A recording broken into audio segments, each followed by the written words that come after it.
Welcome to the world of civil services examination. I am R.C.Sinha, operating this field for the last more than 2 decades, and I have launched this new website especially to share my hardcore professional experience with you.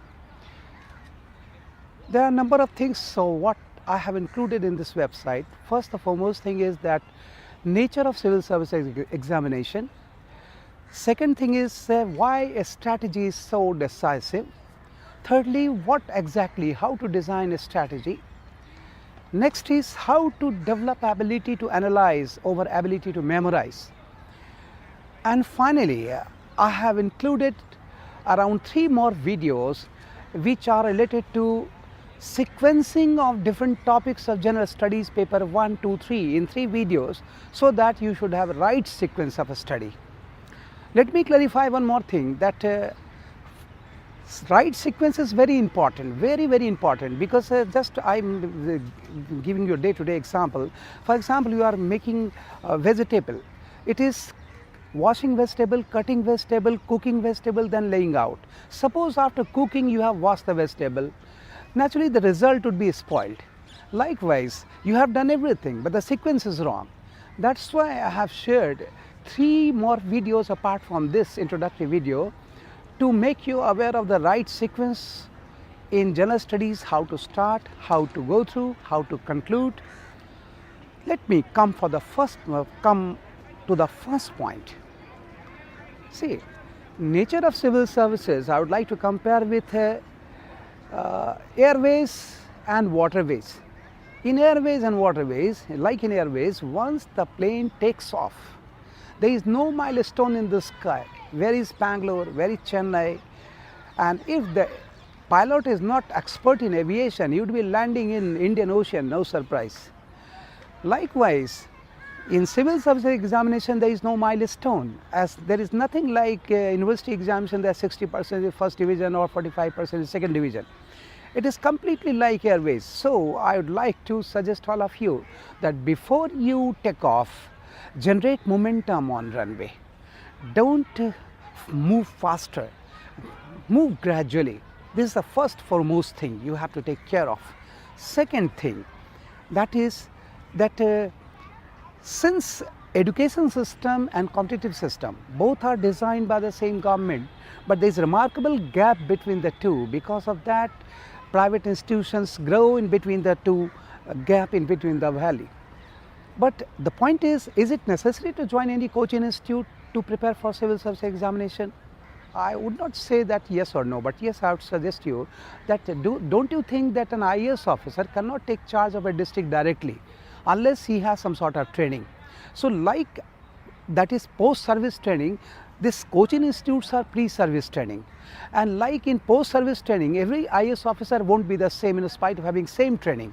They would be different. Some of them would be very fiery, very upright, honest and hardcore working IAS officer, and majority would not be working that way. Same thing happens in coaching institute, and that is, of course, I am part of that, but I would like to share with you. It's sometimes you see, we do claim that I am the godfather of so many candidates who got successful, but the point is I must have courage to say that if I am godfather of these successful candidates, I am equally responsible for those who got failures. That gut feeling is my personal feeling, professional feeling. I have nothing to do with others.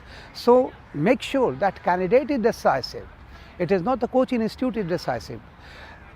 I would say that if you have German Shepherd, if you have Labrador, you can train that dog as sniffer in anti-bomb squad. He can sense, but you cannot train a goat to be sniffer. So first and foremost thing, you have to make sure that whether you have that substance or not. And how to make that?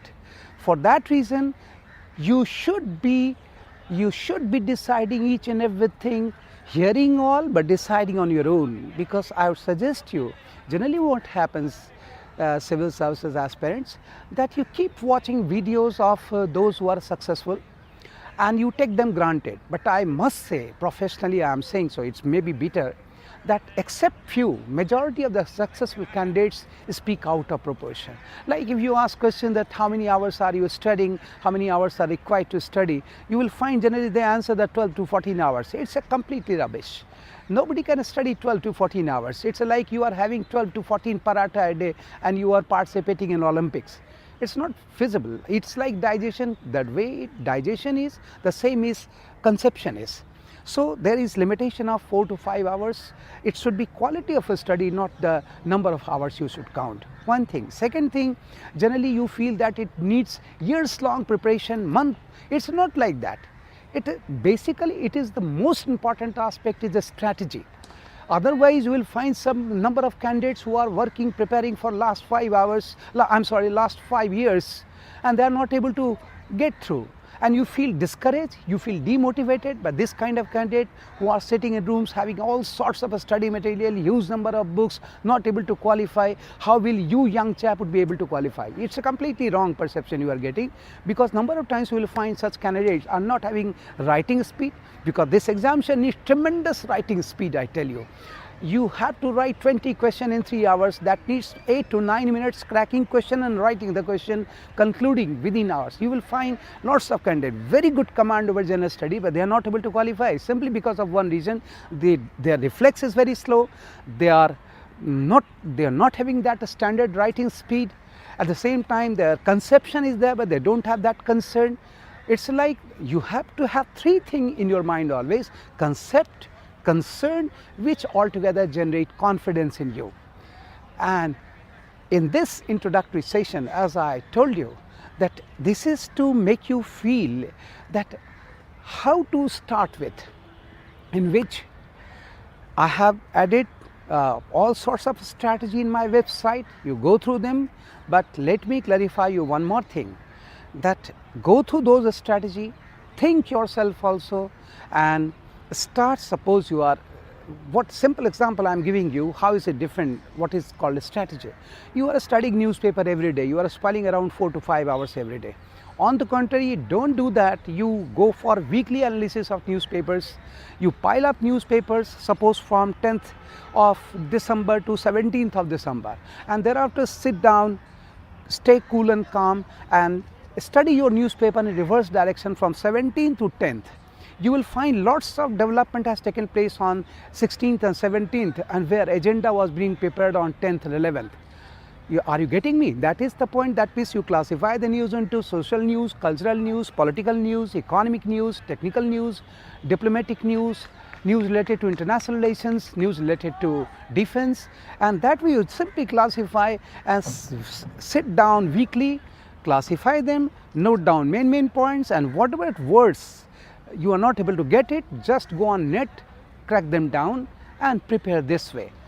You may of course not able to get everything, because don't expect too much initially. Go gradually, as I said, and go through the whole website, because we have made huge effort, hard work to set why strategy is so decisive, what should be the design of strategy, how to develop ability to analyze, how to set right sequence of different topics of general studies.